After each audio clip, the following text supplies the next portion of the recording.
Dark Souls. Where do I start? For the better part of a year, a huge part of my life has revolved around this game. If I could sum up how I feel about it in one video, then I wouldn't have 70 other videos dedicated to it. And if there's any one true testament to what this game means, then you should just look at the content and the community that has evolved around it. But essentially, Dark Souls, to me, is what a video game should strive to be. Because games have the potential to be something that nothing else can. Not only can they put you in control of a character or a world, but they can give you an experience. They can use gameplay and interactivity to make you experience the world. Good games realize that you aren't just a viewer, you are a player. And carefully, very carefully, true games can be designed so that the player doesn't just witness the world around them, they experience it. A book can't do this, a movie can't do this. Sure, these mediums can make you empathize, but they can't make you experience. Only a game can do that. I want this game to be the one that reminds us what some games can be, so I'm going to spend these next few minutes reflecting on what Dark Souls is. Think about Dark Souls, really think about it. Do you remember your first playthrough? You're dropped into this world with no idea of what's going on. So you do what feels natural, you know? You progress. You struggle, you fail, you struggle again, and you succeed. One day you struggle for so long that you might even give up completely, and you leave this game behind. Now think about what I said in relation to the story of Dark Souls. You're an undead, you can never die, but every death brings you closer to hollowing. Your mind is fading, and you're in this cell with no idea what's going on. So you take the only option open to you. You progress, you struggle against the world, you fail, you struggle again, and you succeed. One day you struggle for so long that you give up completely. Because undead can never die, but every death brings you closer to hollowing, and once you've hollowed completely, you lose all hope. So the reason I said a similar thing twice is because the gameplay just mirrored an experience. This is the story of an undead who gives up hope, and it's the experience of a player who fights against Dark Souls. This is a game that has depth because it focuses on the experience. And Dark Souls is known as a difficult game.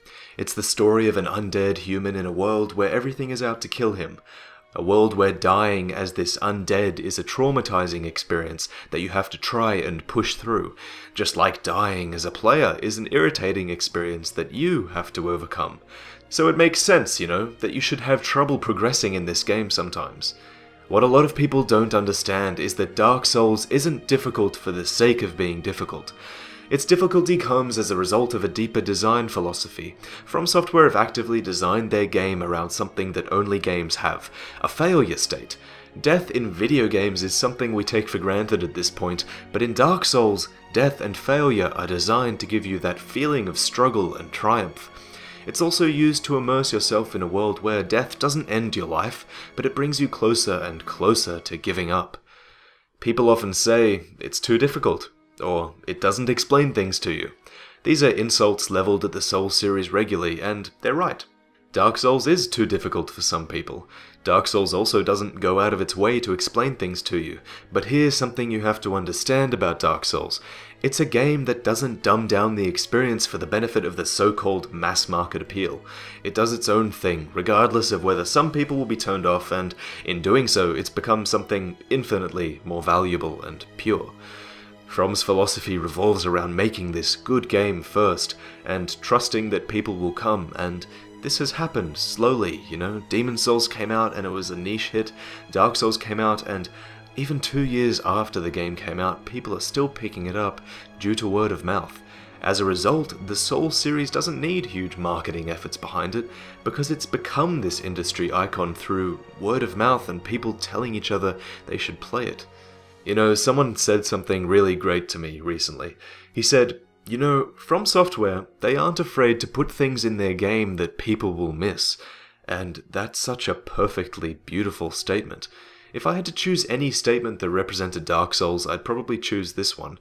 It's the reason the game has so much depth, because they don't compromise on game design just so every player can see an area, or so that every player can understand and play their game as soon as they start.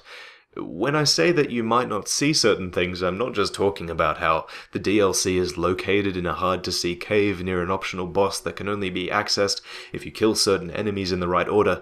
No, I'm also talking about how they don't shove the story down your throat, or how the game locks you out of certain areas if you're not good enough to beat them.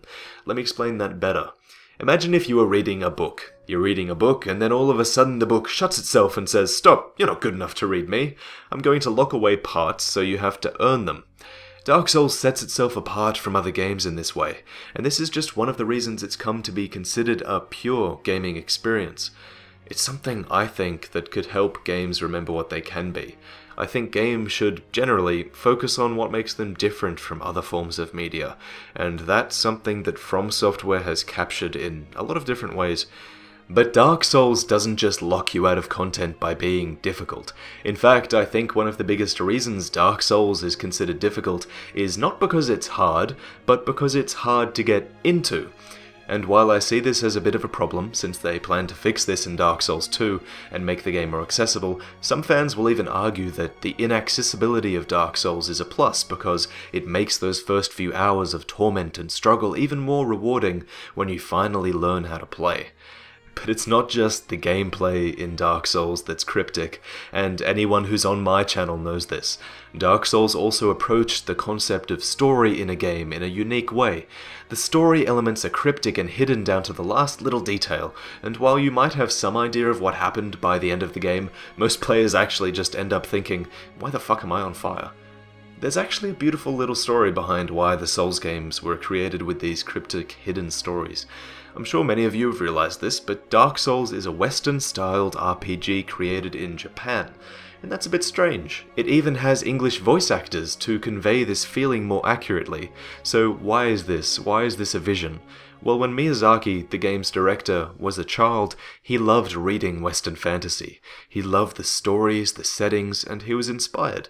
And so Dark Souls was created in this Western RPG format. But there's more to this story. Miyazaki couldn't read English very well, so when he read these Western fantasy novels, he had gaps, and you might be able to see where I'm going with this. Some parts of these books he just couldn't read, and so while he had this vision of decaying castles and brave knights, he had to use his imagination to fill the gaps. And in doing so, he created a story that was partly his own, and a story that was richer because of this fact. Sound familiar? When we play Dark Souls, we create our own stories, just like Miyazaki did. We read item descriptions, we listen to dialogue, and from the bones and fragments of a story, we slowly, carefully craft this vision of a world. Some people, like me, bring this vision to life through videos. We call this vision lore. Some of us share our lore with others and discover other people's stories on image boards and forums, inspiring and challenging great ideas. And this is what has kept this incredible community alive way longer than you'd expect. By creating a game that intentionally leaves things for you to discover and speculate on, we now have one of the strongest communities on YouTube, and we exist across hundreds of pages of forums and wikis. There's a reason people were still coming into this game years after the initial marketing push. It's because we, in the Dark Souls community, talk about this game. We share our experiences, and there are thousands of people who play just because they get that comment from a friend that says, "Dude, you have to play this game," or when someone says, "You haven't played Dark Souls?" I can't imagine not having a friend to talk to about my experiences in this game, you know? The thrill you get when your world is invaded by another player, or the venting of frustration that you have to do when you've been stuck on a boss for 4 hours, and then the eventual ecstasy you get when you overcome an obstacle that was in your way. It's just one of those games that was destined to find a home on the internet, full of people who need to share and tell others about this experience. And in this way, the game actually kind of sells itself.